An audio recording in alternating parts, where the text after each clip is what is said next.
So the holidays are coming, and it's a good time to be using your honey to make some sort of a snack for friends who drop by, or for a cocktail party, or for a holiday event. So that's what we're going to do today. We're going to make some nuts and seeds. So here are our ingredients. I have them all ready to go. So first of all, we're going to put these in a big bowl together. First we have 4 cups of nuts. And I'm in the mountains, so I used whatever nuts were in the mountain freezer. So we have some cashews, we have some slivered almonds under that, we have some pecans, which I think are really great in this mix, and we have some peanuts. So I'm going to pour all of those into this bowl. So you can see all the different kinds of nuts as they go into the bowl. So we have pecans and cashews and almond, and we're going to add to that a cup of pumpkin seeds. That was 4 cups of nuts, and this is 1 cup of pumpkin seeds. I think the green color, even though it'll be a little brown after they've been in the oven, it'll still be nice. So we'll mix all those together and get them ready to be coated with the honey butter that we're going to make, and it's a hot honey butter. So what we do to make the honey butter is we're going to put butter, a tablespoon of butter in this saucepan. It's unsalted butter, a tablespoon of butter.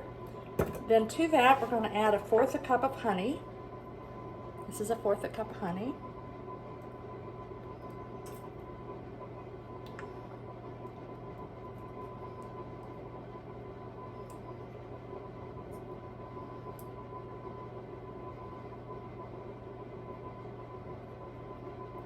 I want to get every bit of honey, so I'm doing my best to make the bowl as clean as possible.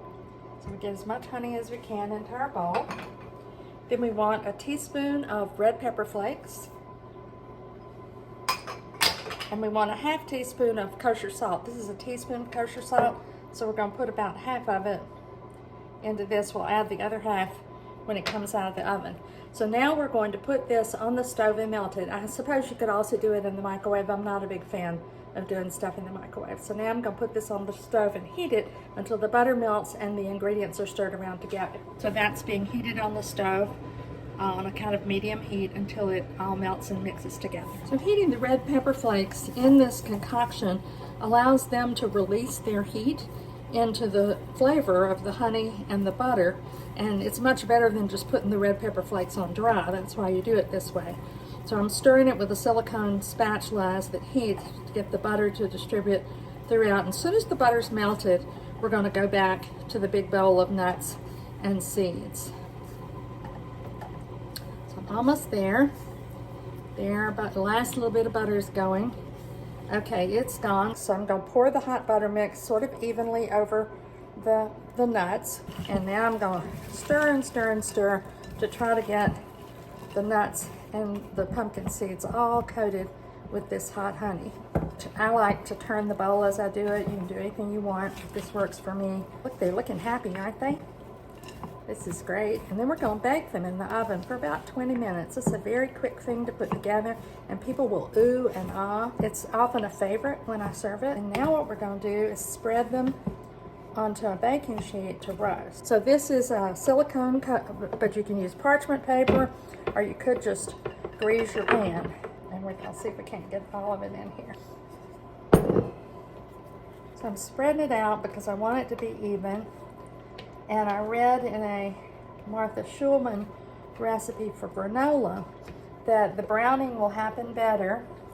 I don't know why this is, if you make kind of a hole in the middle. So I'm going to do that because I believe in Martha Schulman.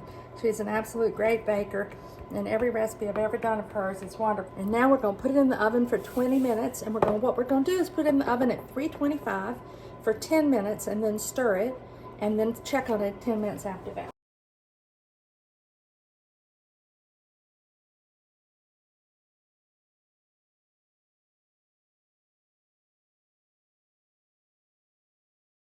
So that looks perfect.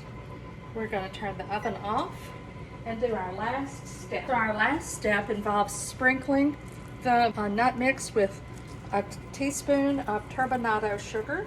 For those of you that don't know, turbinado sugar is that heavy grained sugar that holds up, it doesn't dissolve. And another 1/2 teaspoon of salt, and let it cool in the pan.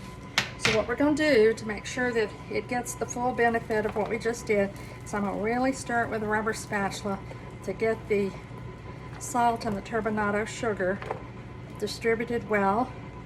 So here it is, all finished. It's absolutely delicious.